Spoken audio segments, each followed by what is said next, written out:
అందం అంటే గుణం. అమ్మాయి నయుండి చెప్తున్నా, I don't want people to call me beautiful.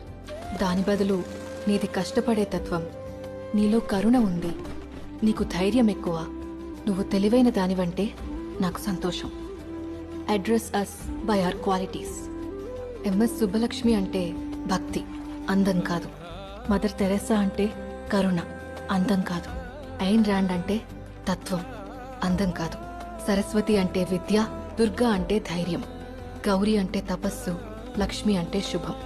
ఇలా ఏ దేవతనైనా ఆమె క్వాలిటీస్ కోసమే పూజిస్తారు, ఆమె అందం కోసం కాదు. నీ గుణాలే నీ సంతకమవుతాయి, నీ అందం కాదు. అందుకే ప్రపంచము మగాళ్ళలో కాదు, ఆడదే ఆడదాన్ని అందాన్ని దాటి చూసుకోగలగాలి. అలా అందాన్ని దాటి చూస్తే ఆడదానిలో ఒక సముద్రమే కనపడుతుంది.